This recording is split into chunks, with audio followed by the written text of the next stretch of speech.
शेखावाटी में एक बात चलती है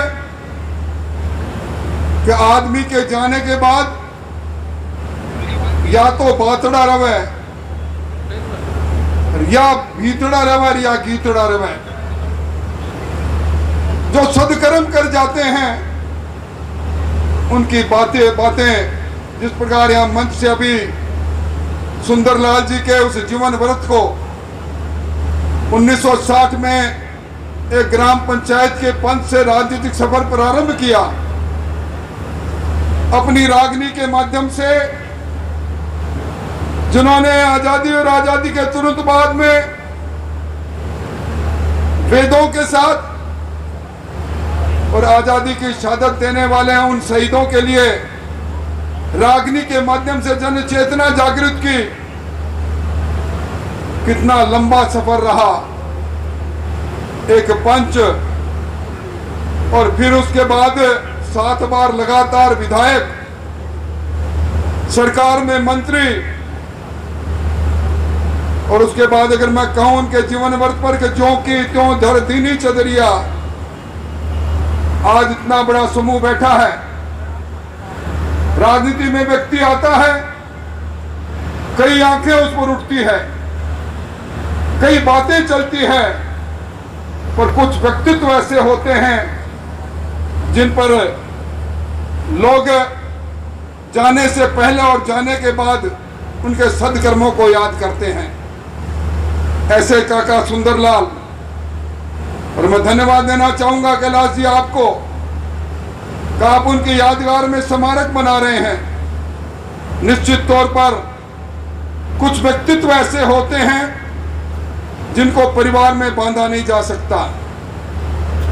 ये सामने जो चित्र लगे हुए हैं, ये चित्र अपनी कहानी कहते हैं। उनका व्यक्तित्व आम जन के बीच में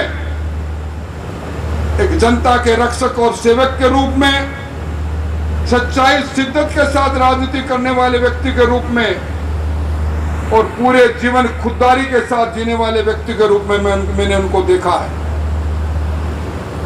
उनके साथ बहुत काम करने का मौका मिला। कई बार उनकी बातें इस प्रकार की होती थी कि निश्चित तौर पर सरकार में बैठे लोग उनके द्वारा कही गई बातों पर अपनी नीतियां बनाते थे। सरकार में मैं भी मंत्री था, वसुंधरा जी मुख्यमंत्री थी। विधानसभा में एक झुंझुनू जिले के किसी गांव में डकैती की बात चली। मंत्री खड़े होकर बोल रहे थे, गृह मंत्री जी, हमने डकैतों का पीछा किया, हम 17 किलोमीटर तक उनके पीछे रहे बंदूक हाथ में लेकर, और डकैत चले गए। अचानक काका खड़े होते हैं और कहते हैं, मुख्यमंत्री जी, वैसे तो मैं ट्रेजरी बेंच से हूं, सत्ता पक्ष का हूं, पर पीछा कैसे किया ये बताना चाहता हूं। उन्होंने कहा, डकैती की सूचना मिलने पर हमारे थाने के हवलदार जो उस समय बैठे थे, वो कच्छे और बनियान में बैठे थे। उन्होंने अपनी पैंट को पहनी और उसके बाद में वो 315 बोर की बंदूक को कंधे में डालकर आगे बढ़े। मोटा पेट था, बड़ी मुश्किल से जीप में बैठे, जीप का धक्का लगाते रहे, जीप स्टार्ट हुई और उससे पहले डकैत कहां के कहां चले गए। ये हमारे थानों का हाल है। उसी दिन वसुंधरा जी ने मंत्रिमंडल में मीटिंग करके कहा, पुरानी गाड़ियां सारी थानों से बदल दो। ये पुराना जो 315 बोर की राइफल लिए घूमते हैं, इसकी जगह आधुनिक वेपन दो। मुझे याद आ रहा है, मैं मूल सिंह जी के चुनाव में था, मतदान हो रहा था। मतदान में एक, नरेंद्र जी को भी शायद याद होगा, एक मतदान केंद्र पर मैं और काका और मूल सिंह जी पहुंचे तो सामने से पत्थर आने प्रारंभ हो गए। मूल सिंह जी ने पत्थर उठाया, मूल सिंह जी हकलाते थे, वो ठह ठह ठह करने लगे तो संतूलाल जी ने कहा, गाड़ी तो मैं निकालूं, तू डॉक्टर पत्थर फेंक जल्दी। एक बार की बात है, हम गांव में चले गए और गांव में सुंदरलाल जी ने भाषण देना चालू किया। तो तुम्हारे गांव में कांग्रेस के नेता कब आए थे? उन्होंने कहा इतने दिन पहले आए थे। क्या क्या कर गए कि नहर निकलेगी। फिर पास के गांव का नाम लिया तो वहां भी आकर ये क्या कर गए कि नहर निकलेगी। दोनों गांव के बीच की दूरी ये 12 किलोमीटर है भाई। अब 12 किलोमीटर चौड़ी नहर निकलेगी तो बीच के गांव का क्या होगा, ये अंदाजा लगा लो। लोग समझ गए कि वो कहना क्या चाहते हैं। हर बात को बेबाकी से कहना उनकी आदत थी। भैरव सिंह जी शेखावत से उनके रिश्ते बड़े निकट के थे। पेड़े लेकर गए और कहने लगे, भैरव सिंह जी ने कहा तो सुंदरलाल हाथ लगा के लाए हो के जोला ठाकर मगड़ा में रगड़ के लाए हो, खाना हो तो खा, नहीं वरना डब्बो वापस दे दे मेरे। पर हर सच्चाई के साथ मैंने कई राज्यसभा के चुनाव में मैं साक्षी रहा हूं। मैं सुंदरलाल जी के साथ 5 बार 25 साल तक विधायक रहा और सुंदरलाल जी को कोई टकसाल में सिक्का ऐसा ढला नहीं जो सुंदरलाल जी को खरीद ले।